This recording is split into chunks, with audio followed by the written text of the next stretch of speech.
Muy buenas noches a todos. Gracias por su participación. Entiendo que algunos colegas todavía están en camino con las dificultades del tráfico. Saludar también a aquellos colegas que nos están viendo en directo por CIP TV, porque todos nuestros jueves CISA los estamos transmitiendo por esta señal del Colegio de Ingenieros a través de CIP TV. Y esto lo hacemos porque muchos colegas nuestros de nuestro capítulo están trabajando en provincias. Entonces, para poder acceder a estas conferencias, pues es algo que estamos haciendo ya como una práctica usual en nuestros jueves CISA. En esta oportunidad, el jueves CISA que hemos organizado tiene que ver con una actividad previa al Expo Agua 2017. Como ustedes saben, el Expo Agua 2017 ya es, hoy por hoy, la exposición sectorial más importante que tiene el país. Y en este año, el Expo Agua tendrá como eje central el tema de la reforma del agua. Tuve ocasión de conversar con el ingeniero Carlos Silvestre, que forma parte del comité organizador de Expo Agua 2017, y acordamos pues invitar a dos destacados expositores para una serie de conferencias que vamos a dar previas a Expo Agua. El país invitado en el Expo Agua 2017 en esta oportunidad es Francia, y por lo tanto también en algunos jueves CISA vamos a tener la participación de consultores franceses, empresas francesas, que también nos traerán su visión respecto de este tema tan crucial en nuestro país, que es la reforma del agua. Entonces, como etapas previas de preparación al Expo Agua, que se realizará del 9 al 11 de noviembre, ¿no? En la que estoy seguro todos los colegas ingenieros sanitarios vamos a participar activamente junto con nuestros colegas de higiene y seguridad industrial y los ingenieros ambientales que estamos agrupados en nuestro capítulo. En esta noche vamos a tener dos conferencias en torno al tema de la reforma del agua. Una de ellas a cargo de Eric Rendón, el doctor Eric Rendón, que es el sinceramiento de las tarifas del agua. Tema muy importante porque no podemos pretender servicios sostenibles o el uso del recurso en forma sostenible si no hay una adecuada tarifa detrás de ella, detrás de estos servicios. Así que con mucha expectativa oiremos la disertación de Eric. Y luego, algo que también está vigente en nuestro país y en muchos países de la región de América Latina. En Brasil hubo un episodio ya terrible de sequía en Sao Paulo, en el Distrito Federal, en México también. Nosotros aquí con nuestro niño costero, en donde algunos distritos tuvimos racionamiento por 10 días en el servicio de agua. Y cuando nos tocó recién, sentimos preocupación por el tema.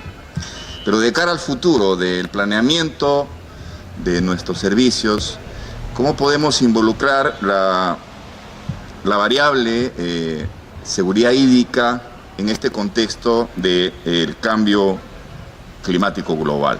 Entonces, esa será una exposición que Bram Willens, el doctor Bram Willens, ambos pertenecen al Centro de Competencias del Agua. Están desarrollando un MBA conjuntamente con la Universidad Cayetano Heredia. Así que también es otro espacio en donde se está generando esta masa crítica que el país necesita para poder enfrentar los retos que significa el gestionar el recurso hídrico en general para todos los usuarios y en específico el poder prestar y gestionar adecuadamente los servicios de agua, alcantarillado y tratamiento de aguas residuales. Entonces, con mucho interés vamos a escuchar primero a Eric Rendón con el tema sinceramiento de las tarifas, y luego a Brand Williams con retos para la seguridad hídrica del Perú dentro de un contexto de cambio global. Gracias a todos por participar. Buenas noches con todos. Muchas gracias por la invitación al Colegio de Ingenieros, por esta oportunidad de presentar un trabajo que está todavía en elaboración, ¿no? La idea es irlo mejorando y, como yo digo siempre, de la revisión bibliográfica uno puede ir, digamos, tomando elementos de distintos autores y hacer su propio aporte, ¿no? Bueno, soy economista de formación, ¿ya? Y pertenezco al Colegio de Economistas, obviamente, ¿no? Y creo que los gremios profesionales, como el Colegio de Ingenieros, los economistas, etcétera, podemos hacer aportes para que se tomen mejores políticas públicas, ¿no? Entonces creo que eventos como el que se organizan acá en el Colegio de Ingenieros son fundamentales para generar ese tipo de discusión y de justamente debates que puedan enriquecer esto que es, digamos, la gestión eficiente del agua, ¿no? El agua por sí misma, como ustedes han percibido en la Ley de Recursos Hídricos del año 2009, ya se define como un bien económico, ¿ah? Y un bien económico se define como tal cuando es un bien escaso, ¿ya? Y lo otro es que también el agua ya es considerado, hay un consenso al respecto, que es un bien denominado inelástico, es decir, que el precio sube, ¿ya?, de esta botella de agua, por ejemplo, y la demanda no va a caer tanto, ¿ya? Entonces, esa es característica del agua en la actualidad. Dentro de esta definición de bienes también es un bien renovable, ¿ya? Porque el agua puede, digamos, regenerarse, ¿no? Se puede extraer y se puede, digamos, reponer, pero también se dice que es un bien agotable. En algún momento el ciclo hidrológico de pronto no va a reponerse a la medida del uso que se le da al agua. Entonces, por eso es que es un bien vulnerable también, ¿no? Y el concepto de vulnerabilidad, ustedes saben, está en función de la fragilidad, de la exposición y la resiliencia, ¿no? Entonces, si eso lo entendemos para este bien, que es un bien económico especial, como se le llama, entonces las tarifas deberían de alguna forma reflejar este principio de escasez al cual están sujetos. Pero, como vamos a ver, no siempre pasa eso, ¿no? No solamente acá en el Perú, sino a nivel general, ¿ya? Porque el agua, bueno, acá ustedes seguramente se acordarán de la Ley de Aguas del año 69, es un bien público, es un bien, digamos, que está prácticamente patrimonio de la nación, ¿no? Y que ahí en esa ley anterior no estaba tan definido como un bien económico, cosa que en esta nueva ley sí lo está. Entonces, ¿qué es lo que queremos ver, no? En primer lugar, la problemática del agua en general, ¿no? O sea, cómo en la actualidad los distintos sectores económicos vienen, digamos, compitiendo por el acceso a este recurso. Y digo el acceso no solamente en términos de cantidad, sino también de calidad, ¿no? Y como vamos a ver, hay sectores que sí tienen problemas en cuanto a las huellas, a los impactos que dejan por su actividad, ¿no? Y eso, digamos, implica también una reflexión al respecto. No solamente disponibilidad, ¿no?, sino también la calidad del recurso, ¿no?, que es importante. El sector agropecuario, ¿no? Como se sabe, el sector agrario es el mayor consumidor de agua en el Perú, ¿ya?, y a nivel internacional también. Acá estamos hablando de entre un 80 y un 86%. Esta cifra, miren, cómo es el tema, ¿no? Es una estadística que viene desde hace casi 30 años y no se ha actualizado. Es la que venimos usando nosotros los investigadores en temas hídricos de manera repetida desde hace mucho tiempo. Y acá también cabría justamente una reflexión al respecto, ¿no? ¿Qué pasa con la estadística vinculada al tema hídrico? ¿Hay que actualizarla? Sí. ¿Ya? Entonces ahí la Autoridad Nacional del Agua tiene un rol importante en digamos, verificar que esto se ha movido o si se ha mantenido, ¿no? Pero estamos por eso poniendo un rango, ¿no?, entre 80 y 86%. En eficiencia del uso del agua para agricultura, ¿ya?, 30 a 35%, ¿no? Acá quiero hablar del tema del riego principalmente, ¿no? Algún agrónomo en la sala, seguramente, del capítulo de agronomía, agrícolas, ¿ya? Es evidente, si ustedes recorren la costa principalmente, ¿no?, que hay casi 1 millón de hectáreas de agua, de cultivos, ¿no?, que uno ve problemas con el riego y como una de las manifestaciones más importantes es la salinización. Hay un 30% de áreas que están salinizadas. De ese millón que les mencionaba, 300.000 hectáreas tienen problemas de salinización media, baja o alta, ¿ya? Esto por falta de sistemas de drenaje, ¿ya?, que evitan justamente el desfogue y que haya un mejor manejo, ¿no? Entonces, el tema del riego, estamos hablando en costa principalmente, ¿no? En sierra y en selva se riega por secano principalmente, pero ya comienza a haber problemas de escasez, entonces ya se ha implementado un programa sectorial de irrigación en la sierra, ¿no?, por una necesidad que se tiene justamente de almacenar y evitar estos problemas de abastecimiento, ¿no? Tarifas de agua insuficientes, ¿no?, como vamos a ver en un instante, ¿no? En el caso del agua agrícola, ¿ya?, los que manejan el agua, las tarifas son las juntas con la Autoridad Nacional del Agua, y justamente, digamos, las tarifas que se pagan en agua agrícola son bastante reducidas, ¿ya? Entonces, uno podría pensar de inmediato, entonces, ¿por qué no se suben? ¿Cuál es la respuesta? Porque ellos mismos se fijan la tarifa, ¿no? Y el ANA aprueba, ¿no? Entonces, ahí hay un tema, ¿no?, justamente con esta situación, ¿no? Y por eso lo he resaltado, tarifas de agua insuficientes. Y la falta de infraestructura hidráulica, ¿no? El Estado, los últimos 45 años, el gobierno, los distintos gobiernos, han invertido más o menos 4.500 millones de dólares en infraestructura de riego, principalmente en costa, ¿ya? Y la idea justamente de esta inversión pública era recuperarla a través de impuesto a la renta, ¿ya?, y, digamos, recaudación tributaria. Pero hay un estudio que se hizo hace un par de años que dice que de 100 que ha invertido el Estado en estas obras de infraestructura, solamente se ha recuperado 7, ¿ya? Claro que habría que agregarle las externalidades favorables, por ejemplo, en empleabilidad, agroindustria, etcétera, ¿ya? Pero, y además en términos, digamos, numéricos, de esta inversión importante, se han, digamos, implementado 100.000 hectáreas nuevas y se han mejorado 200.000 hectáreas nuevas, ¿no? Entonces, esto, digamos, es insuficiente, sin embargo, ¿no? Acá el Perú, pese a que estamos en un boom agroexportador desde hace unos 20, 25 años, es un país que importa alimentos. Importamos trigo, importamos leche, importamos soya, importamos maíz. Entonces, por eso es que el tema de la infraestructura hidráulica es fundamental para poder, digamos, permitir el crecimiento o la seguridad alimentaria, ¿no? ¿Qué pasa en agua para el sector poblacional, ¿no? Es el segundo mayor usuario, 10 a 12%, obviamente con tendencia a crecer.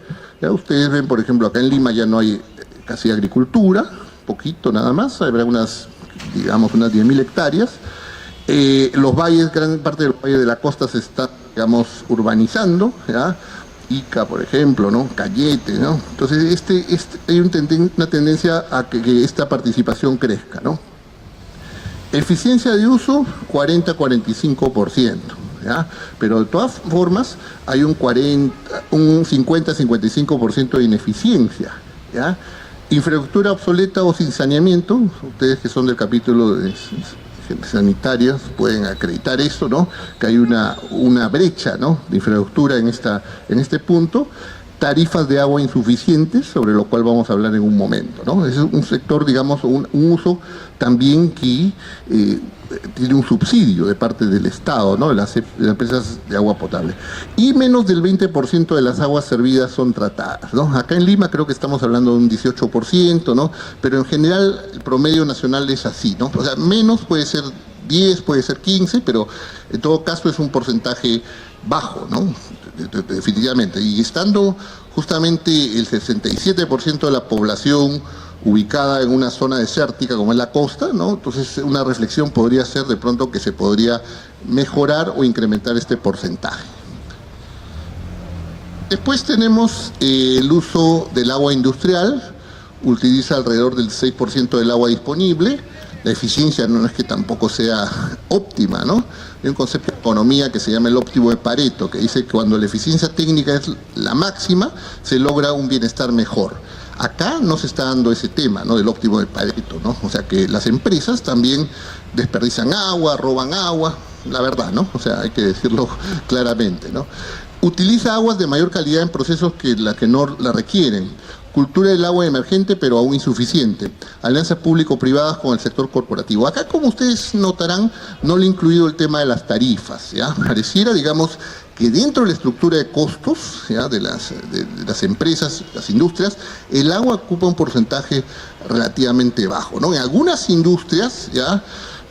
La vulnerabilidad, la dependencia del agua es importante, ¿no? Hay un estudio que se hizo hace unos meses justamente mostrando qué pasaría en Lima si es que comenzaran a haber problemas de escasez hídrica, que es lo que se proyecta, ¿no? Lo que se pronostica, ¿no? Entonces, esto teniendo en cuenta que en Lima está el 51% del PBI total y el 62% del PBI industrial. Entonces, las consecuencias serían funestas, ¿no? En este contexto. Entonces, ahí, por eso es que ustedes notan que gran parte del parque industrial de Lima se está relocalizando hacia la periferia. En Chilca, por ejemplo, están ubicando, se están yendo a Barrancas, se están yendo a otros lados, por el tema del agua también, ¿no? Hay una cierta visión pesimista, no muy lejana de la realidad, que implica pues una racionalidad de parte del sector industrial, ¿no? Una relocalización. El sector minero, ¿no? Usa poca agua, 1-2%, ¿ya? Del total. Ahora, yo me estoy refiriendo a las estadísticas, como les digo, de hace 30 años, ¿no? Que no se han casi actualizado. Eficiencia del uso variable depende de la escala de operación y el nivel de desarrollo, ¿no? Porque es un sector altamente monitoreado, vigilado. Numerosos pasivos ambientales de operaciones pasadas, ¿sí? Todo lo que se actuó en el pasado repercute justamente en la supervisión actual. Alta conflictividad con otras actividades económicas, principalmente por falta de información, ¿no? O sea, como les decía al principio, no es solamente cantidad, sino también calidad que se pueda ir viendo, ¿no? Entonces, ese sector es altamente, digamos, la vulnerabilidad frente a temas de calidad de agua es alta, ¿no? Entonces, por eso es que si ustedes revisan el nivel de conflictividad por recursos naturales en el Perú, así, ¿no? Los conflictos socioambientales, el 90% son por el tema hídrico y la mayor parte son por el tema minero, ¿no? Por conflictos, digamos, respecto a contaminación, vertimientos y demás, ¿no? Entonces es algo que más o menos se percibe, ¿no? El agua para uso agrícola, ¿no? Acá me voy a basar en dos estudios que no son tan recientes, ¿ya? Pero que uno los lee, ¿no? Uno es de hace 25 años y el otro es de hace 10 años, y es como si no hubiera pasado el tiempo, ¿no? Que, digamos, ahí, digamos, no pasó nada, no ha habido ningún cambio, todo está igual, ¿no? El primer estudio se refiere a este de acá, del año 91, ¿ya? Justamente hace una comparación de las tarifas de agua agrícola, ¿ya? Esto se hizo hace algunos años, y después un estudio más reciente, pero no tanto, del año 2004, donde se muestra también algunas comparaciones y evolución de las tarifas de agua para fines agrícolas, ¿no? Primer estudio, ¿no? Del año 91, ¿qué es lo que mostraba? Fíjense, ¿no? Mostró que, acá sí se ve bien, ¿no? El valle de Chancay-Lambayeque, en la costa norte, que produce básicamente arroz, ¿ya? De las 100.000 hectáreas que tiene ese valle, casi 60.000 son arroceras. El costo del agua dentro de la estructura de costos es apenas del 3%, ¿no? Y en sierra, en secano, por ejemplo en Puno, en quinoa, el 0.5% del costo total de producción de quinoa es agua, ¿ya?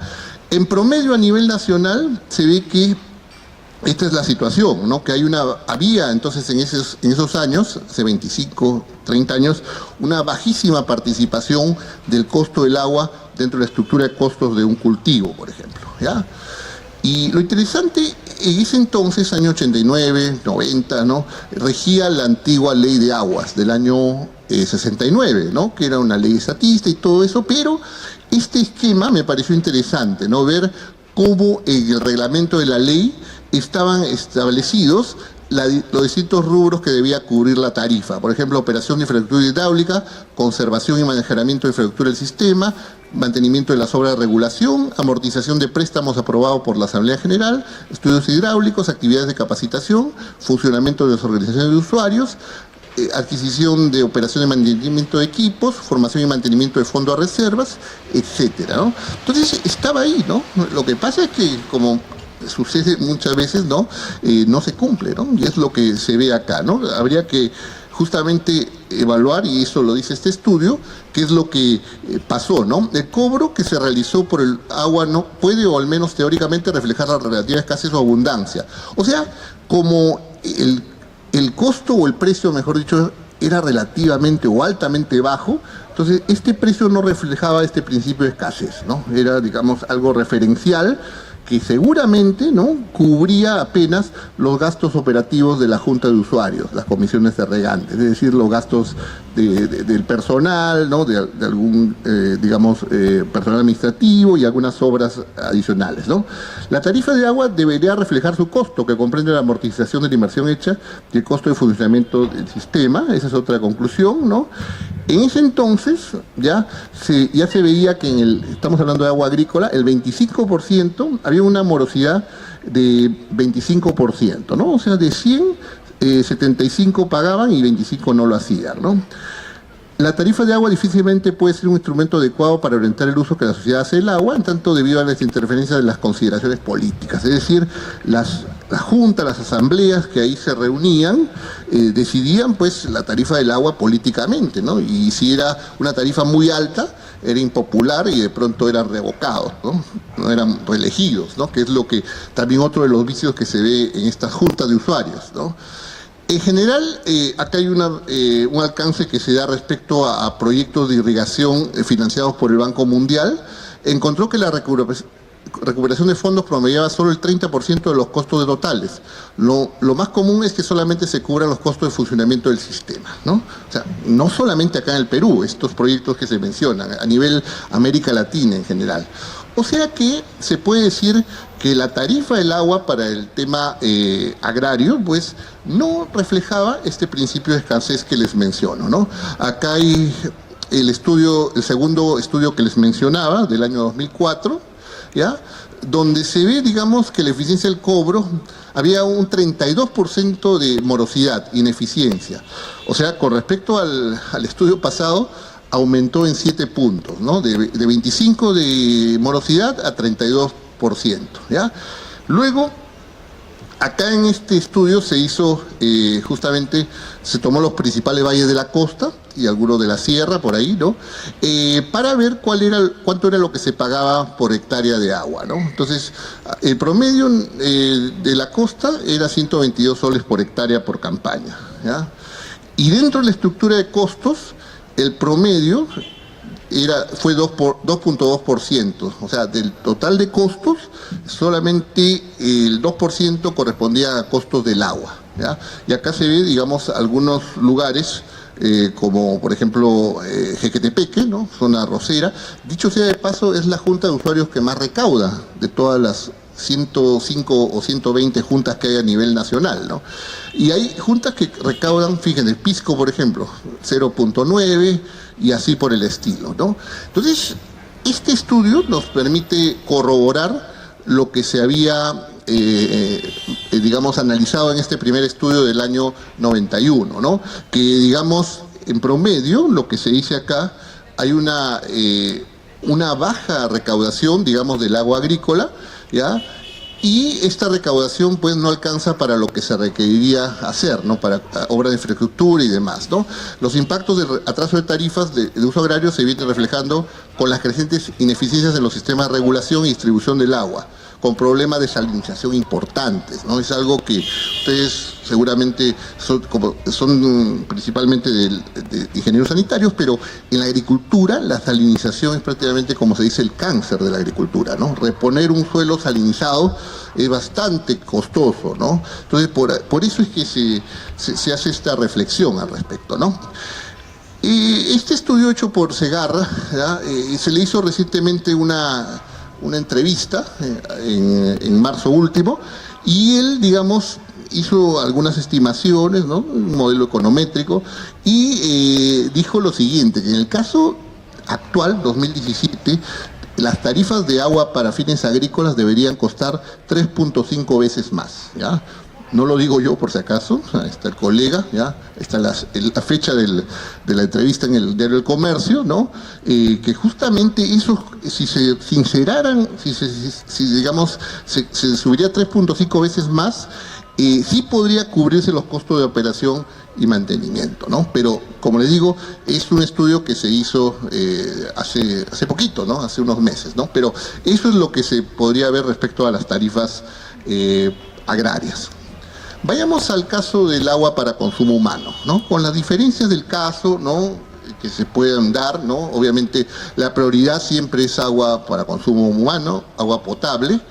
Acá algunos de los principios que orientan la regulación tarifaria, según la SUNAS, ¿no? La eficiencia económica, las tarifas incentivan una asignación óptima de recursos, ¿ya? O sea, con lo que se cobre, debería cubrirse no solamente los gastos operativos y demás, sino reponer el recurso, ¿no? Garantizar que a futuro se puedan hacer las obras necesarias.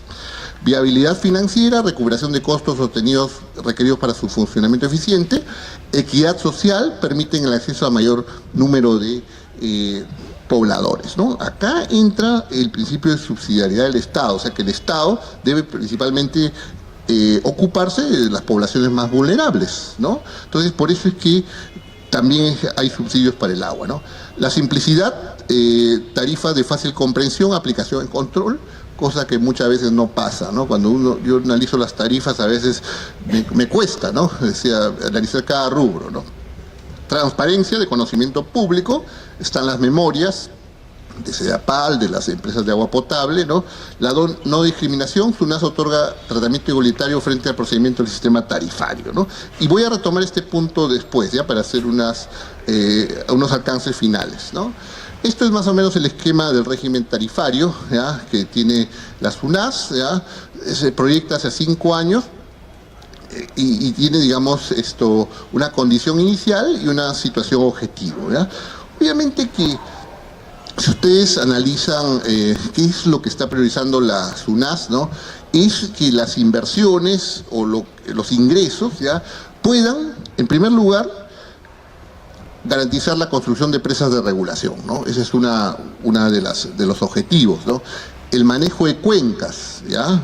Ahora hay un fondo, Acuafondo, que tiene por objetivo justamente asignar un pago por servicio ambiental, que está acá también considerado, para que los proveedores del servicio hidrológico puedan, digamos, tener un financiamiento que garantice justamente la conservación de la cuenca, ¿no? Creación de áreas protegidas municipales, proyecto de desalinización de agua del mar, ¿no? Parvesur, allá en Los Valderos del Sur, en Santa María, en San Bartolo. Creo que está paralizado el proyecto porque ha habido una protesta de los vecinos, me parece, ¿no? Que no estaban muy de acuerdo con este proyecto, ¿no? Pago por servicios ambientales. Acá, por ejemplo, y ya aparte del fondo Acuafondo que les mencionaba, la primera experiencia que se ha implementado en el Perú es en Moyobamba, en la región San Martín. Ahí, digamos, se hizo el estudio de valoración y se determinó que adicionalmente a la tarifa que se paga por hogar en Moyobamba, debería pagarse 4 soles, ¿no?, por estos servicios ecosistémicos ambientales. Con esos 4 soles se asignaría, digamos, se asignarían para labores de conservación en la parte alta de la cuenca. ¿Qué es lo que pasó, no? Dijeron que no, que era mucho 4 soles, se está pagando un sol adicional, ¿no? Entonces, con ese sol, son 13.000 hogares en Moyobamba, por 12 son más o menos 170.000 soles, se asigna para realizar labores de conservación de la cuenca, ¿no? Trasvases andinos, ¿no? Esto es otro de los, digamos, de lo que debería cubrir, ¿no?, parte de estos financiamientos, y reforestación, lo que se le llama infraestructura verde, ¿no? Que es como ustedes entenderán, son proyectos no de corto plazo, no de 2, 3 años, sino pueden durar 10, 15 años, ¿no?, dependiendo de la especie, ¿no? Las inversiones en las EPS, ya acá se ve, digamos, como toda la cadena, desde la captación, transporte, el tratamiento de agua cruda, almacenamiento, redes de distribución, los usuarios, hasta el vertimiento de aguas tratadas, ¿no? Entonces, las inversiones en estas EPS deben cubrir todas estas etapas que se muestran, ¿no? O sea, es importante porque uno, habiendo analizado las distintas EPS, puede determinar cuáles son los cuellos de botella y hacia dónde se podrían dirigir estas inversiones, ¿no? Y las tarifas, ¿ya?, que se cobren, ¿ya?, deberían, digamos, apuntar a ver cómo se puede cubrir estas necesidades, ¿no? Inversiones de reutilización de aguas tratadas, ¿no? Como les dije, acá en Lima, 18%, ¿ya?, es del agua total es reutilizada, ¿ya? Entonces, acá, por ejemplo, riego de parques y jardines, reabastecimiento de agua subterránea, riego agrícola, bioenergía, pellets para carreteras, biofertilizantes, forestación de bosques industriales, ¿no? En economía, nosotros lo que vemos temas ambientales, se habla, digamos, de las 4 leyes de la termodinámica, ¿no? La segunda ley, que es la más importante, se conoce como la entropía. Entonces, esa energía entrante va a generar una energía saliente de menos calidad. Y la idea es que esa energía saliente de menos calidad se pueda reutilizar, ¿no? Entonces, la idea es justamente referida a este reuso, ¿ya?, que nada se pierda, que, digamos, se pueda optimizar la cadena de valor, en este caso del agua, ¿no? Entonces, por ejemplo, una de las críticas que se hace a Taboada y a La Chira es esa, ¿no?, que se carga el agua en el mar, ¿no?, y que no se utiliza para regar parques o para otros fines, ¿no? Pero habría que ver justamente el costo de poder, digamos, implementar esa propuesta, ¿no? El cálculo de la tarifa, ¿no? Acá se ve, digamos, la tarifa tiene distintos componentes: el costo de operación, los activos iniciales, las inversiones, los impuestos y la rentabilidad, ¿no? Y la tarifa se establece por un periodo quinquenal y cubre los costos, o deberían cubrir los costos económicos del servicio, ¿no? Esa es, digamos, la sostenibilidad financiera, ¿no? O sea, cómo con lo que se cobre, ¿ya?, debería, digamos, poder darse un servicio de calidad y además cubrir los planes de ampliación que tienen, digamos, las distintas empresas, ¿no? Pero, como vamos a ver, no siempre se cumple esto, ¿no? A nivel de EPS, ¿ya?, algunas de las metas de gestión, esto lo he tomado de la SUNAS, obviamente, ¿no? No es de mi elaboración, ¿no? Metas de la gestión de las EPS: incremento anual del número de conexiones, incremento del número de micromedidores, agua no facturada, reducirla, tratamiento de aguas servidas, y así, ¿no?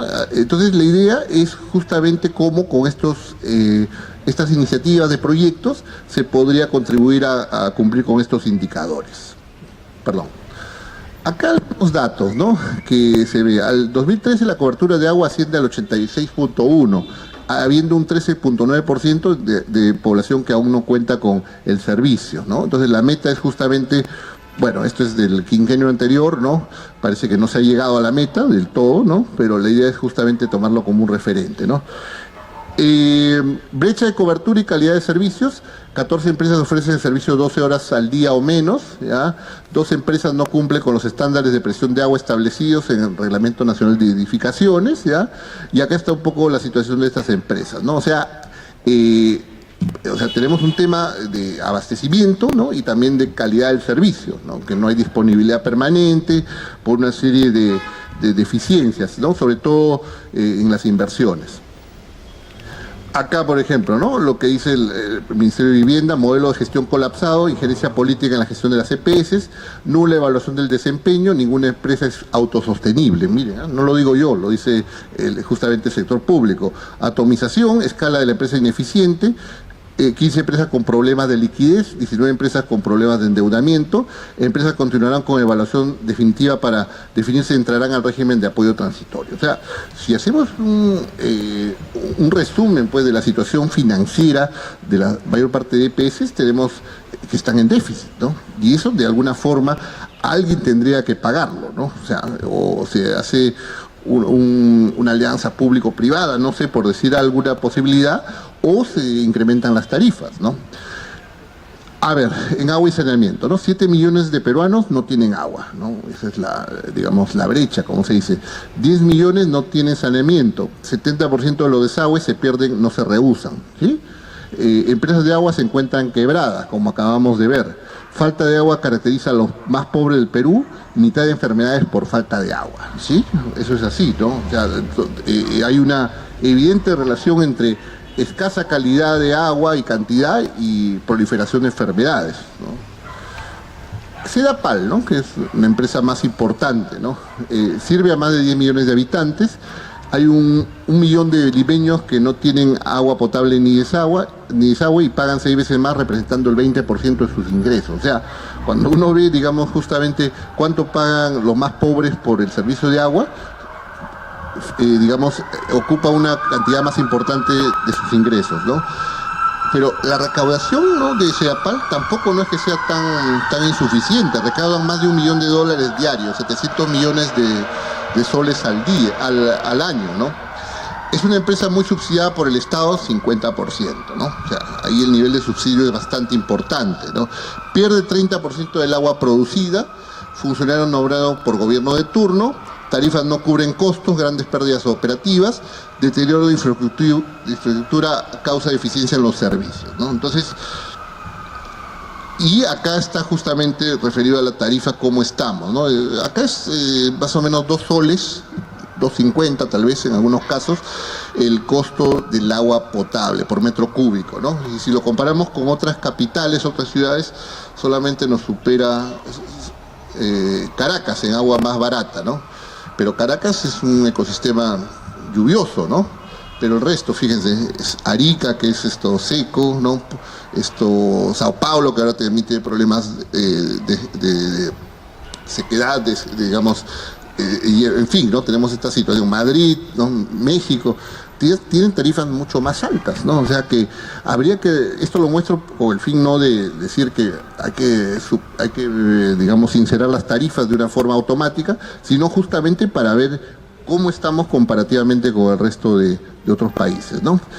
El gerente, no sé si sigue de gerente Patiño, ¿no? Él en una entrevista que dio para el diario, para RPP, dijo que si digamos se podría llegar hasta 3 soles, llevar hasta 3 soles por metro cúbico, esto permitiría justamente de alguna forma llegar a un punto de equilibrio, ¿no? De 2 o 2.50 a 3 soles, ¿no? Aclaró que el retiro del subsidio por metro cúbico se daría de manera progresiva por un periodo mayor a 5 años, ¿no? O sea, para que no haya, digamos, justamente un shock, ¿no? Sería algo gradual, ¿no? Pero esto es lo que yo he corroborado con otras declaraciones de otros expertos, más o menos coincide, ¿no? Que debería ser 3 soles por metro cúbico, ¿no? Algo así, en un primer momento tal vez, ¿no? El agua subterránea, ¿no? ¿Por qué he puesto este punto, no? Me parece relevante. El agua subterránea cada vez comienza a ser un recurso más utilizado, no solamente para la actividad agrícola, ¿ya?, sino para el consumo humano. Acá en Lima ya usamos casi un 20% de agua subterránea. A nivel de los acuíferos, ustedes comienzan a ver que el más importante es el de Ica, ¿ya?, que representa más o menos el 35% del consumo de agua subterránea en el Perú. Después viene Lima y así, ¿no? Pero el agua subterránea comienza a ser cada vez más importante. Y esto quedó en evidencia a raíz del problema de los desastres naturales que hubo en marzo, ¿no? Ahí, digamos, se comenzó a usar agua subterránea de manera importante, ¿no? Entonces, justamente por eso es que he incluido esta parte, ¿no? Hay un nuevo régimen especial de monitoreo y gestión de aguas subterráneas a través del decreto legislativo 1185, ¿ya?, donde justamente se produjo un cambio institucional en la regulación del agua subterráneas, ¿no? Este régimen tiene por finalidad cautelar el aprovechamiento eficiente y sostenible del recurso hídrico, ¿no?, a cargo de las EPS, ¿no? Importante esto, ¿no?, porque está vigente y para el usuario agrario el ámbito de las EPS es la ley de recursos hídricos. Para el usuario no agrario, el régimen especial de monitoreo y gestión del uso de aguas subterráneas, el decreto legislativo 1185, ¿no? Entonces, este nuevo marco institucional para las aguas subterráneas justamente es el que hay que comenzar a ver, ¿no? Porque estoy seguro que esta tendencia del uso del agua subterránea va a seguir creciendo, ¿no? Es como dicen, un recurso invisible, ¿ya?, pero que es un agua segura, un agua que está ahí, ¿no?, y que se puede, digamos, echar mano, como se le diría, ¿no? ¿Qué es lo que dice el documento, ¿no? La estructura tarifaria del agua subterránea, esto considera la capacidad de pago de los usuarios por debajo del costo medio de los grupos de usuarios que consumen menos, ¿no?, porque tienen menor capacidad de pago, y tarifas por encima del costo medio a aquellos que consumen más, ¿ya? Después Por otro lado, la tarifa diferenciada tendrá en cuenta la estacionalidad de la disponibilidad de agua subterránea, ¿no? Hay épocas de recarga del acuífero, hay épocas de descarga y eso fluctúa, ¿no? Dependiendo si la época es de avenida o estiaje. Por ejemplo, ahora en Ica, hasta donde yo sé, se ha recargado el acuífero, ¿no? Porque hay, digamos, en la parte alta, en la laguna de Choclococha, donde, digamos, hay un sistema hidrográfico interconectado, hay, digamos, la capacidad está al máximo, ¿no? Acá, digamos, una nota interesante respecto al agua subterránea que apareció justamente hace unos días, ¿no? CEDAPAL exigirá uso de medidores para aguas subterráneas, ¿no? Acá, por ejemplo, se menciona lo siguiente, una estadística que más o menos es verificable, ¿no?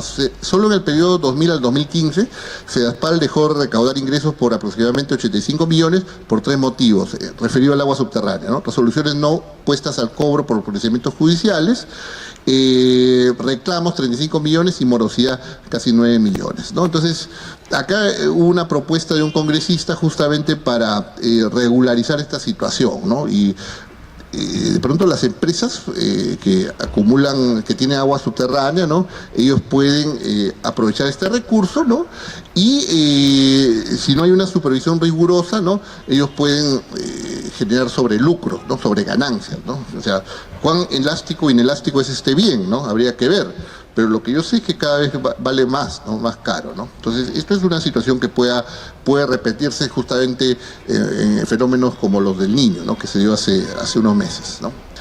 Algunas reflexiones finales, ¿no?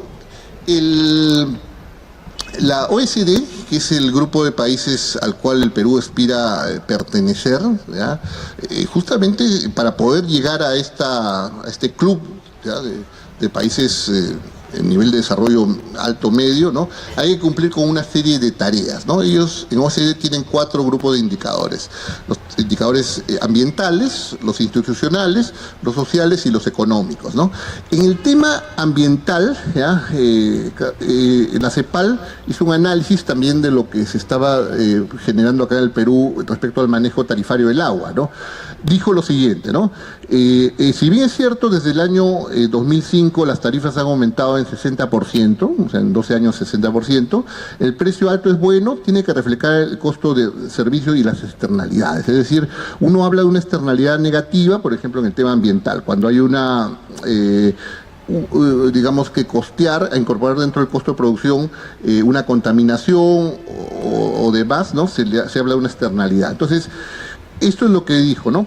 Advirtió que en el sector agrario el pago por agua es sumamente bajo, entre 1 a 5 soles por 10.000 metros cúbicos, ¿no? Ya hemos visto que dentro de la estructura de costo de producción el agua ocupa 2%, 3%, ¿no?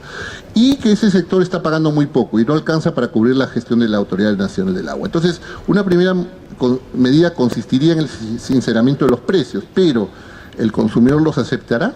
¿Ya? Acuérdense todas las implicancias que puede tener, ¿no? Cuando hay un incremento de precios, aunque sea un bien barato, de todas formas hay una percepción del consumidor de que ese es el costo, ¿no? Y eso deberá seguir siendo así, ¿no? Aunque no sea lo real, ¿no? O no cubra lo necesario, ¿no? Combatir la evasión del pago, reducir las pérdidas de la red y evaluar la creación de incentivos para conservación del agua potable en zonas urbanas, reemplazando la tarifa social con esquemas de compensación de una parte de su consumo mensual a la población beneficiaria. O sea, claro, a los más pobres no se les puede imponer tarifas reales, ¿no? Tiene que haber un subsidio. Pero lo que sí de pronto, lo que podemos ver, hay que, digamos, mantener este subsidio cruzado que se le llama, ¿no? Pero irlo retirando en la medida que la condición económica de estas poblaciones vaya mejorando, ¿no? O sea, hay dentro de el Estado, el SISFO, o sea, un sistema de focalización de hogares, que uno puede ver la evolución de la condición económica, y a medida que se va saliendo de la línea de pobreza uno pudiera ir, digamos, reduciendo este tipo de subsidios, ¿no? Ahora va a haber un censo en octubre, me parece, ¿no? Entonces uno ya puede ir actualizando esta información, ¿no? Y finalmente, ¿no? Respecto a los empresarios, ¿no? El aporte del empresario para el desarrollo hidráulico debe estar en función del valor de su propiedad de su empresa, ¿no? Por ejemplo, un caso interesante, ¿no? Lo que se está dando en Ica, Huancavelica, el conflicto que ustedes seguramente han oído hablar, ¿no? Muy mentado, ¿no? Los empresarios de Ica están a favor de pagar un canon hídrico, ¿no? A Huancavelica, ¿no? Ellos dicen que sí, que se podría, digamos, estimar, ¿no? Y esto justamente me refiero a este valle porque es altamente vulnerable, ¿no? Está en un contexto de escasez permanente, ¿no? Y justamente como es un recurso vital, ¿no? Yo creo que los que más tienen, ¿no? Deberían justamente poder aportar en función de su capacidad económica, ¿no? Ok, lo voy a dejar por el momento ahí y después seguramente vamos a continuar charlando para ver algunos temas más puntuales. Muchas gracias, ¿eh?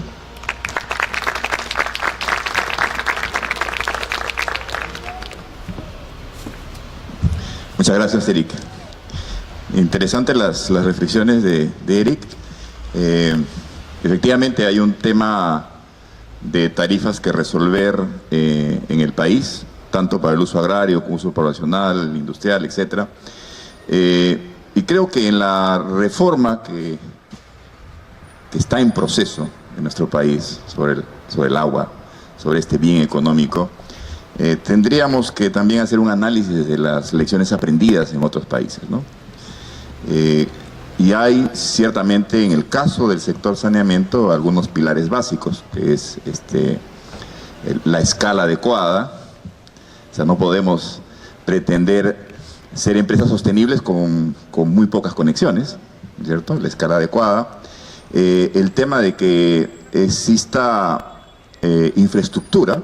Algunos países han optado por subsidiar la infraestructura, pero como bien dice Eric, por lo menos las tarifas deberían cubrir los costos de operación y mantenimiento de esa infraestructura. Y un tema también que está pendiente en la agenda del país, que es una política adecuada de subsidios, ¿cierto? Nosotros hemos optado por un modelo de subsidios cruzados, pero que no está funcionando, no ha funcionado a la actualidad. Yo estoy siendo subsidiado, ustedes están siendo subsidiados, si consumen por debajo de 50 metros cúbicos al mes, hay subsidio, y muchos de nosotros no necesitamos ese subsidio. Entonces eso se tiene que arreglar. Hay una política interesante que tiene Chile, en donde, mal contados, hay 100.000 familias chilenas que todos los meses les pagan el servicio de agua y de energía eléctrica a las familias más pobres. Pero Chile es ese país raro en donde se cumplen las leyes, ¿no? En donde que el que es pobre está catastrado adecuadamente, no hay filtraciones, y entonces el subsidio a la demanda está debidamente acotado y es eficiente. Nosotros, como decía, estamos siendo subsidiados. Y hay un tema que tampoco estamos promoviendo demasiado. Eric lo ha relevado con el caso de Taboada y La Chira, de que es imperiosa la necesidad, y eso tiene que ver también con el siguiente tema, de tener unas políticas claras sobre la reutilización de las aguas residuales. Yo estaba meditando camino al Colegio de Ingenieros de cuando la reflexión que tenían mis abuelos cuando veían en las casas.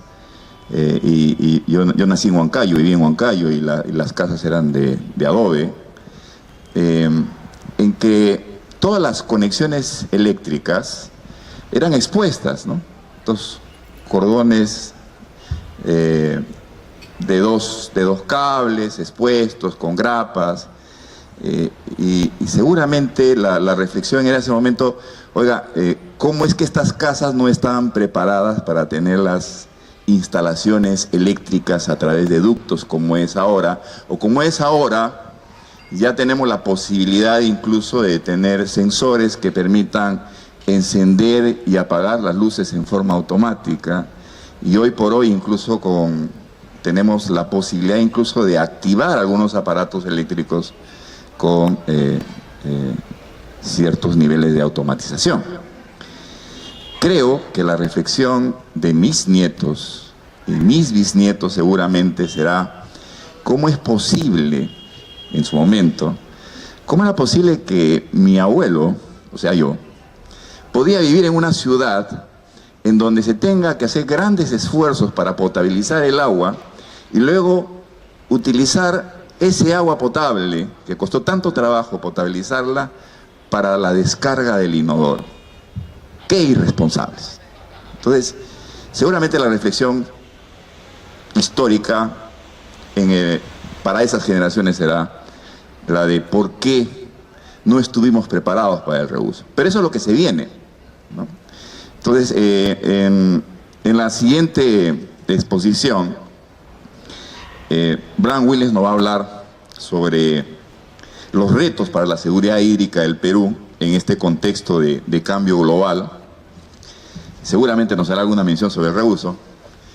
Lo recibimos con un fuerte aplauso, por favor. Hola. Sí, muy buenas noches. Muchas gracias al ingeniero Guillermo y al Colegio de Ingenieros de Perú, al capítulo de Ingeniería Sanitaria, por esta invitación de participar en estos jueves CISA, ¿no? Jueves CISA, que además es televisado y pueden compartir también con los colegas que se encuentran en provincia. Bien, voy a hablar algunas reflexiones respecto a aspectos más o menos un poco generales, pero digamos contextualizándolo al caso peruano, para ir reflexionando sobre qué se nos viene, ¿no? Qué se nos viene el futuro en tema de gestión del agua. Y bueno, que necesitamos bastante reflexión, un poco, pero tampoco demorarnos mucho en la reflexión porque hay que tomar acciones, ¿no?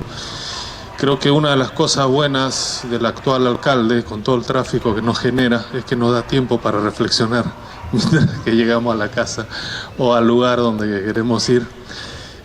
Algo de positivo hay que verle, ¿no? Además de los muros para hacer ejercicios a la hora de cruzar las pistas.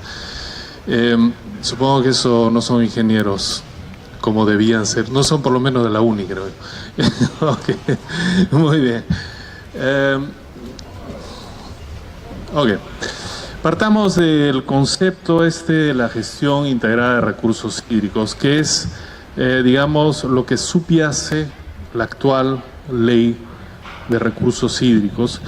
Y esta nueva ley, que estamos hablando del año 2009, ha, catapultado o catalizado una serie de normas y leyes nuevas.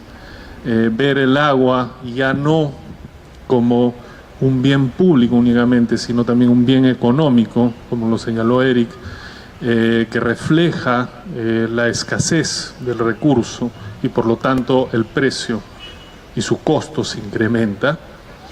Esa combinación, ese binomio, bien público, bien económico, nos implica también una gestión del agua, pero no separada de la tierra y otros recursos relacionados. Por ejemplo, el tema de los riegos en los valles costeros, las infraestructuras hidráulicas están conllevando a generar mayor degradación de tierras. ¿Por qué? Por el tipo de la manera de riego que se está realizando, ¿no? La explicación bien sencilla. Tenemos una sobreexposición de agua, la napa freática está bastante alta, la evapotranspiración o la evaporación es mayor, eso es lo que hace que suba el agua por todas las capilaridades y lleva las sales hacia la superficie. Y eso es producto, una característica que tenemos en zonas áridas. Y encima sembramos arroz, ¿no? Que es una locura. Ingenieros agrícolas en otros países, se jalan los pelos al enterarse de esto. Pero también el agua está viendo cómo tiene un fin, que es maximizar un bienestar social y económico resultante, pero de manera equitativa y sin comprometer la sostenibilidad de los ecosistemas. Es bien importante reflexionar sobre este concepto porque, como dije, subyace la nueva ley de recursos hídricos y ahora el país está transitando de una legislación, una visión del agua muy sectorial, muy relacionado a la agricultura, por eso que la Autoridad Nacional del Agua todavía forma parte del Ministerio de Agricultura, hacia una nueva forma de gobernar el agua. Digamos, primer punto institucional fue la Autoridad Nacional del Agua, pero ahora se están creando también los consejos de cuenca, ¿verdad?, que vienen a ser esos espacios, esas instituciones donde los diferentes usuarios de la cuenca van a tener voz y voto y van a poder gobernar sobre el recurso. Estos cambios son muy profundos, están ocurriendo lento, pero yo creo que el país, algo positivo es que haya tomado ese paso hacia adelante. Y este nuevo marco normativo está impulsando un nuevo mercado para la innovación, para los conocimientos más especializados traducirse en soluciones. Es decir, es un poco, tenemos la regla de la zanahoria y el palo, ¿no? Es decir, las zanahorias son todos los incentivos para cambiar y hacer un mejor uso, y el palo es la ley que ya está viniendo poco a poco, ya tenemos que empezar a adecuarnos. Muy bien, el gran reto del agua en el futuro es la gestión de la escasez. Uno puede decir, pero tengo una inundación. Muy bien, una inundación es una gran cantidad de agua que no es bueno, lo que pasa es que también te afecta la calidad.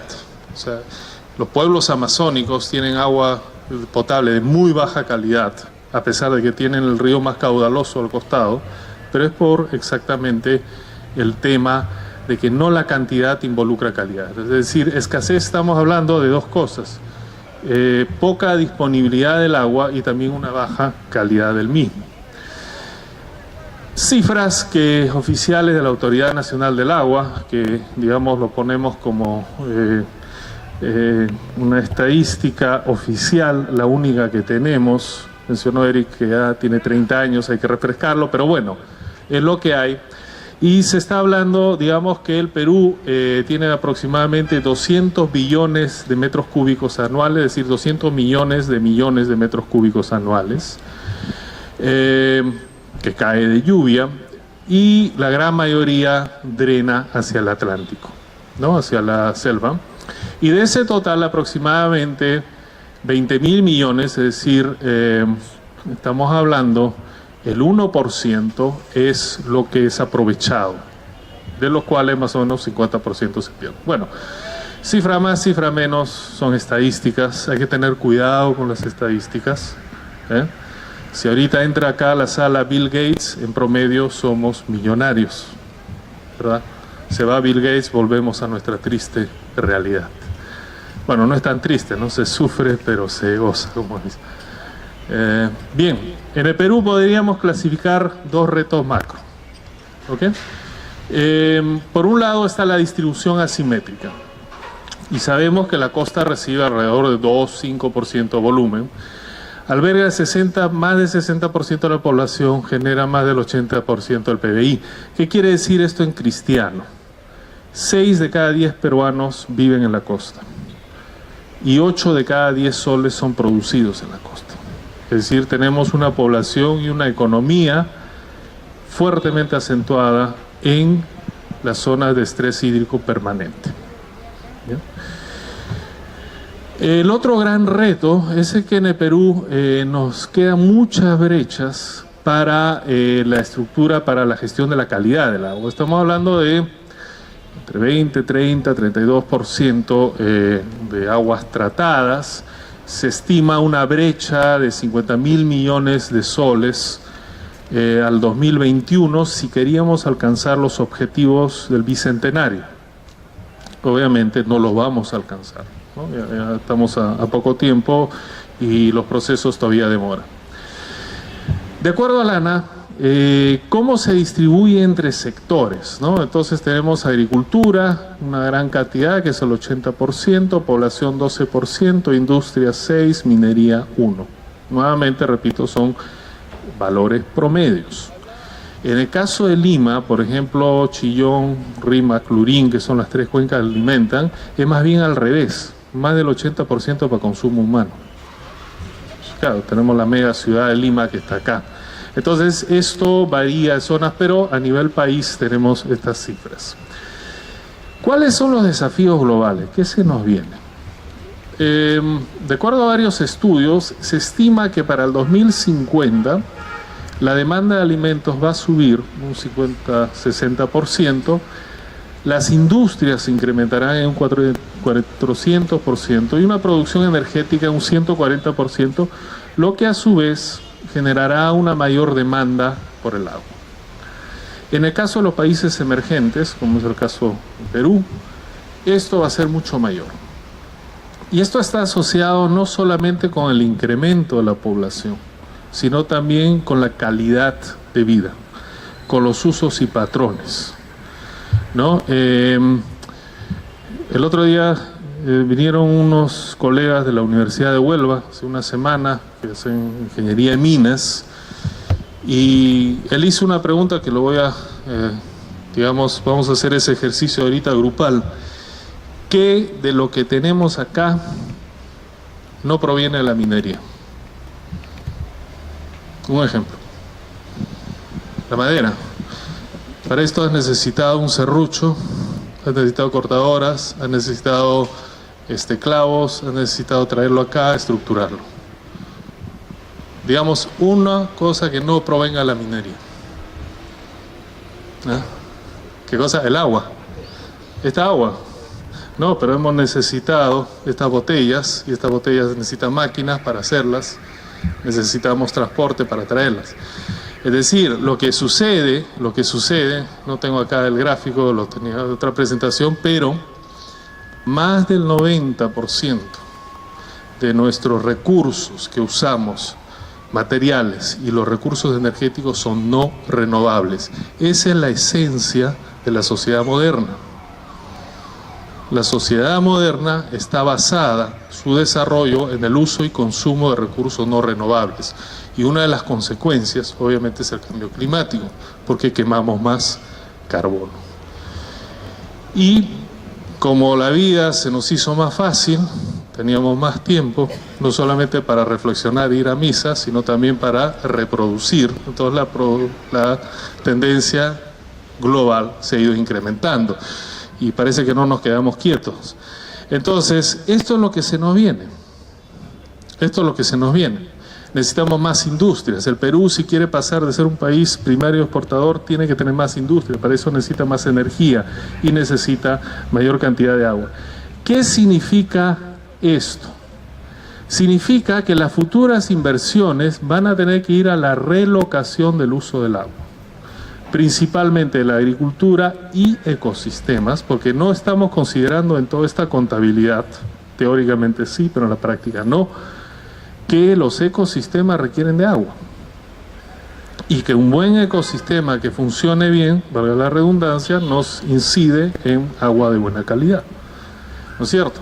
Entonces, y esta escasez va a aumentar su valor. Esto implica que en el futuro el agua que está destinado a la agricultura, está destinado para el medio ambiente, va a tener que ser redistribuido.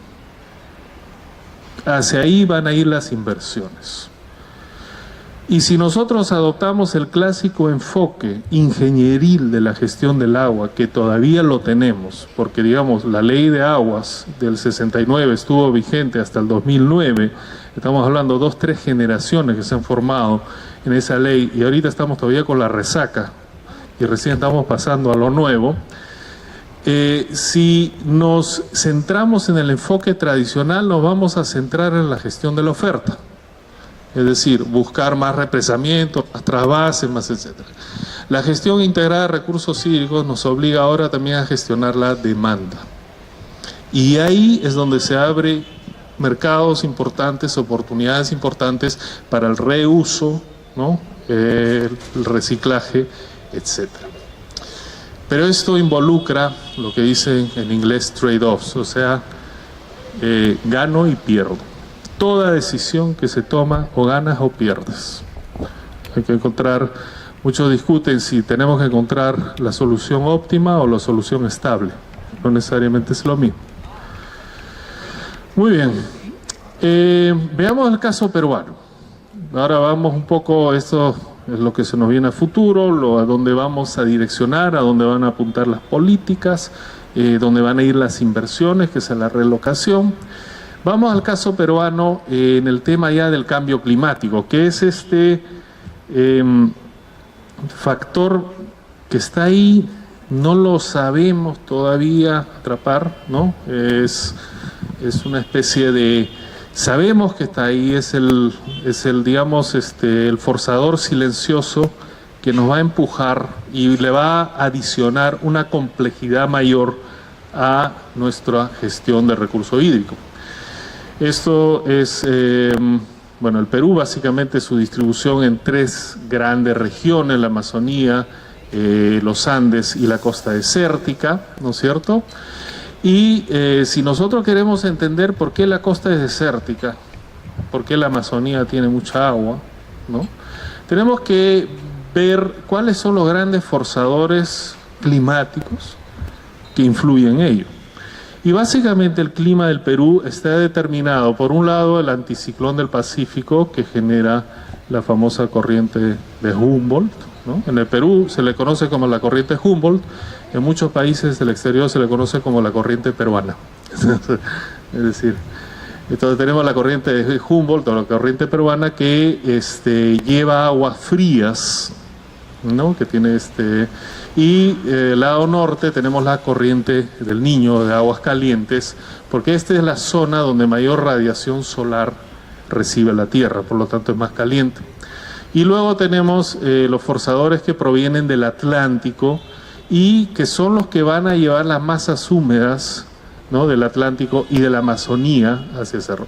Y lo que tenemos acá es una gran pared, que es la cordillera de los Andes, que marca un distintivo bien importante en nuestro clima. Y esto es lo que hace que tengamos esta múltiple variedad de ecosistemas, de pisos ecológicos, de climas, etc. La riqueza del país, del Perú, está en su variedad. Todo es variado, ¿no? Muy bien. El ciclo hidrológico en el Perú, a la Wikipedia, es básicamente este. Masas húmedas de la Amazonía suben hacia las cumbres, en su tránsito van generando precipitaciones, estas aguas son almacenados en estas partes altas, en lagunas, cuerpos de agua, además por la topografía, en glaciares, en bofedales, y drena hacia ambos lados. Cuando ocurre el fenómeno del Niño, se interrumpe este ciclo normal, porque lo que tenemos ahí, si nosotros vamos a esto de acá, lo que tenemos ahí es que son las aguas calientes que bajan, y esas aguas calientes generan lluvias en estas partes medias y bajas de la costa. Y eso es lo que nos genera los grandes problemas de huaicos que hemos visto hace poco. Pero seguramente que no hemos aprendido la lección, porque ya de acá 5 o 10 años vamos a hablar de exactamente lo mismo. Y ahí, por ejemplo, una vez visitando Chiclayo, toda esa zona de Zipán, un arqueólogo me explicaba que la forma como hacían agricultura los antiguos pobladores era de tal manera que cuando ocurría el Niño aprovechaban para hacer un lavado de los suelos. Entonces, eso que es un problema debería ser aprovechado. ¿En qué momento lo hemos perdido?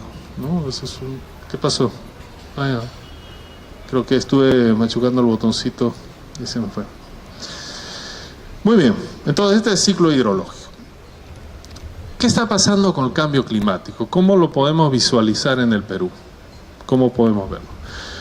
El cambio climático es un fenómeno a escala global. Está ocurriendo en todo el mundo.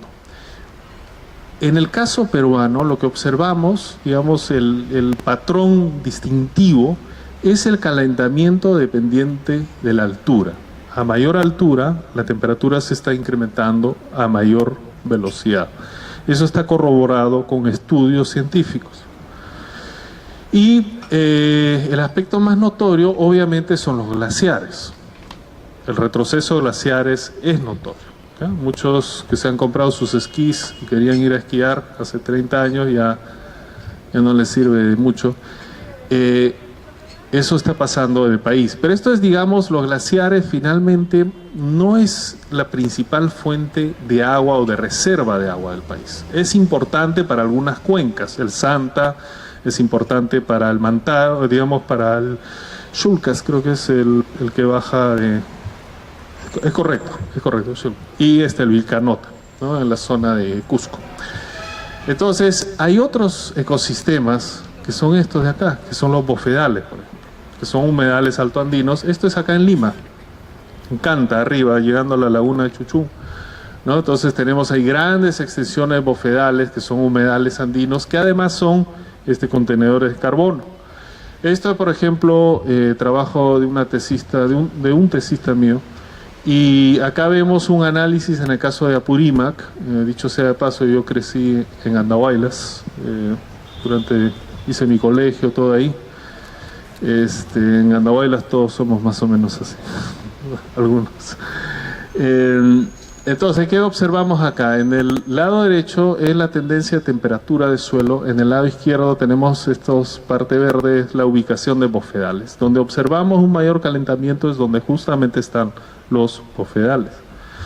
Entonces, la primera pregunta que se nos viene es, ¿qué va a pasar con la funcionalidad ecohidrológica de estos humedales? Si estos son colchones de agua y son nuestras reservas de agua. Si aumenta la temperatura, ¿va a poder almacenar más? Esa es una primera pregunta que tenemos que fijarle atención. El otro aspecto es que el retroceso glaciar, por la misma geología de las zonas, está generando o propiciando el drenaje de ácido de rocas. Es decir, zonas que eran cubiertos por los glaciares, que ahora se han retirado, el agua entra en contacto, y estas son zonas que tienen pirita, y la pirita cuando entra en contacto con el agua y con el aire se producen sulfuros y ácidos. El agua, el pH baja, y agua ácida arrastra todo mineral que encuentra.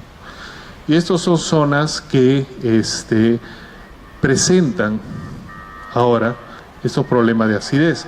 Hay un caso importante en Huaraz, se hizo toda una construcción, una infraestructura hidráulica para traer agua y aumentar la disponibilidad hídrica, disponibilidad hídrica para tener más agua para procesar agua, y se hizo toda una inversión enorme, pero luego surgió que esa agua estaba ácida, entonces no se puede hacer nada. Es una millonada que se ha perdido, ¿no? Pero bueno, ya sabemos que Huaraz, en los últimos años ha habido obras bien interesantes,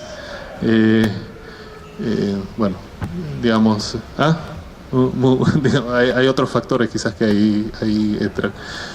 Entonces, estas aguas tienen contenidos de metales muy importantes. Eso es un factor también que hay que tener en cuenta. O sea, ese es un producto del cambio climático. El otro factor que tenemos que ver es fenómenos climáticos más antrópicos. Ahí estamos hablando a escala ya regional. Este es un mapa de la cantidad de agua precipitable que tiene el Perú. Esto es más de 15 años de imágenes satélites diarios y se ha generado este producto. Lo que te dice acá es la cantidad de lluvia que puede caer. Estamos hablando de más de 80 milímetros hasta 0.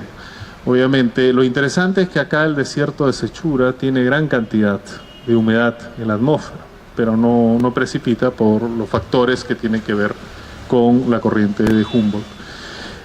¿Qué es lo que pasa con esto? Las masas húmedas suben a los Andes.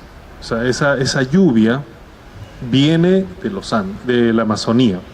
¿Pero qué está pasando en la Amazonía? Estamos deforestando a un promedio de 3 estadios de fútbol por hora. Estamos hablando de un estadio más o menos cada 3 minutos, 3, 4 minutos, sí, aproximadamente. Esa es una gran cantidad. Y se sabe que la lluvia de la selva, digamos, la Amazonía, 40, 50% es reciclado. O sea, lo que evapotranspira, nuevamente se condensa y vuelve a caer la lluvia. Entonces ahí nos viene una siguiente pregunta, es decir, ¿qué pasará con la provisión de lluvia si se sigue deforestando la Amazonía? Y el crecimiento económico conlleva mayor deforestación de Amazonía.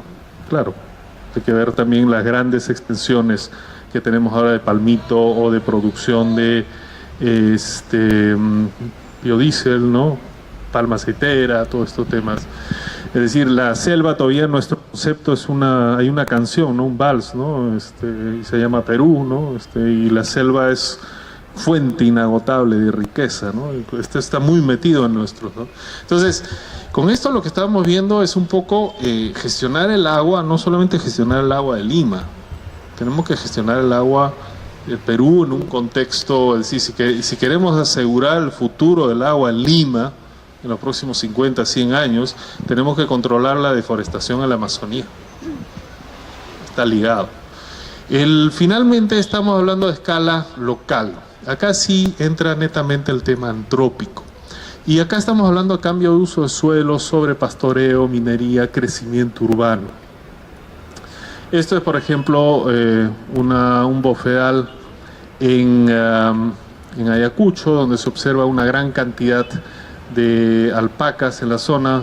Acabamos de hacer, por ejemplo, un estudio, estamos en proceso de hacer un estudio en Pilpichaca, en la zona Huancavelica. Justo es el distrito donde se encuentra la laguna de Choclococha, ¿no? Que de ahí se genera el trasvase para Ica. Y más o menos el estimado que hemos hecho con un censo con los comuneros y haciendo un análisis con satélite de la cantidad de pastizales, nuestras primeras estimaciones arrojan que hay más de 5.000 alpacas en exceso en esa zona. Es decir, tenemos 5.000 alpacas en exceso en esa zona y eso conlleva sobrepastoreo.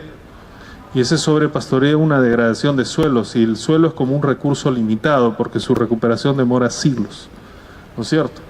Ese problema estamos teniendo en las zonas altoandinas y eso a su vez va a afectar capacidades de infiltración de agua, etcétera, etcétera.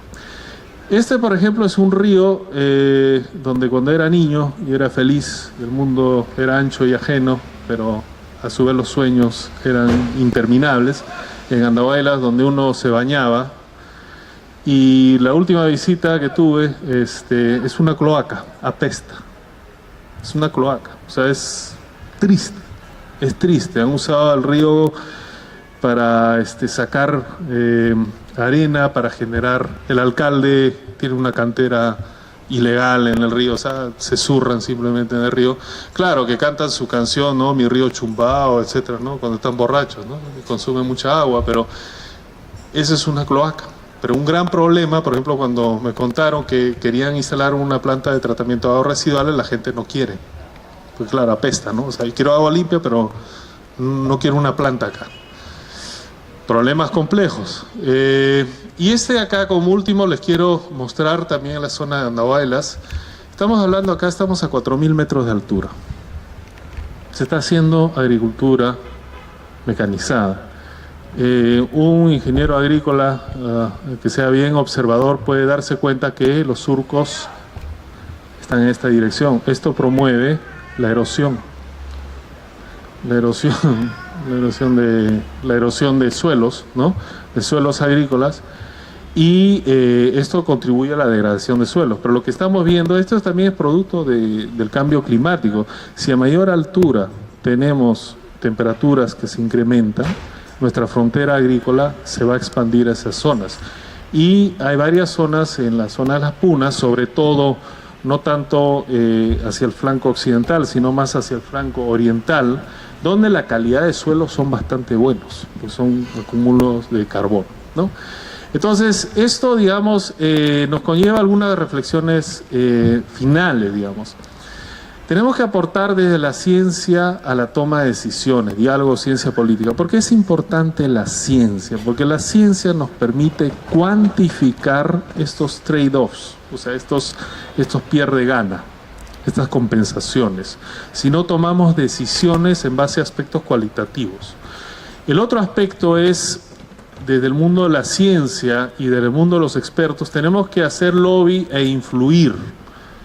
Si nosotros vemos la agenda de discusión que tiene el actual Congreso, la agenda de discusión de dos hermanos que se están peleando, y eso marca la pauta política de nuestro país, es triste. Nosotros como expertos tenemos que influir. Esa cosa no debería ser primera plana. Como estudiantes, como docentes, porque todos ustedes tenemos también vínculos, ¿no? Tenemos que enfocar estos aprendizajes hacia la solución de problemas y generar impacto social. Es decir, ahora la ciencia, hacer empresa, etcétera, ya tiene que considerar el impacto social como parte de su negocio, no solamente como una responsabilidad, son tus intereses. Y de todos podemos aprender.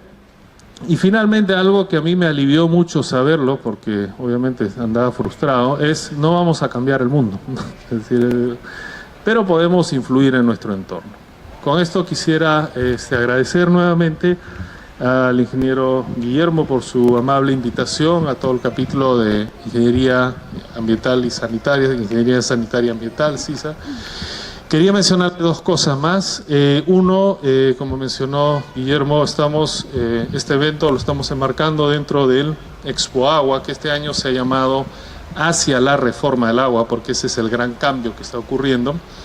9, 10, 11 de noviembre, a través de el colegio, vamos a distribuir invitaciones a los agremiados para que puedan venir a este importante evento. Es la plataforma de encuentro de la oferta y la demanda, y es lo que se llama el encuentro con los protagonistas del cambio, porque ahorita el agua y a futuro, el agua ahorita es un negocio ya seguro, es como la funeraria, ¿no? Es decir, no tiene pierde. Entonces, de acá a futuro el agua vamos a poder seguir viendo eso. Y lo último que quería mencionarles también es que, como ustedes han visto, esta presentación lleva la plantilla del MBA en Gestión Integral del Agua. Es el primer programa de formadores de gestores del agua. Es una confluencia de la dinámica de una escuela de negocios con la gestión técnica del agua. Porque el gestor del agua no es un vendedor de botellas de agua, ¿no? El gestor del agua es un gestor del cambio, de la innovación. Es un gestor que va a tener mucha implicancia y mucha importancia en el futuro del país. Muchísimas gracias.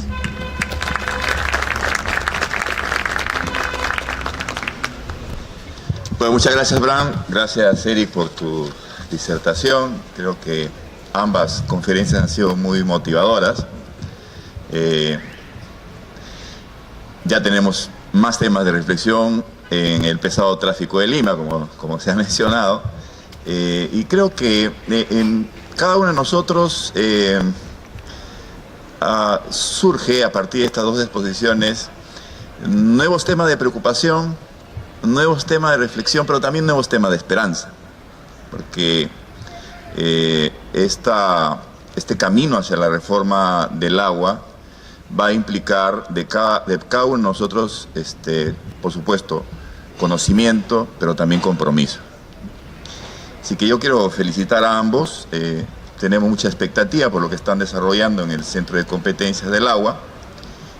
Creo que es natural que los colegas ingenieros sanitarios, ambientales y de higiene y seguridad industrial vean también en el Centro de Competencias la posibilidad de hacer alguna sinergia, alguna alianza estratégica con ellos. Así lo vamos a coordinar, ¿no? A efectos de que el capítulo pueda tener, en general, todo el Consejo Departamental de Lima pueda tener mayor acceso a la información del Centro de Competencia.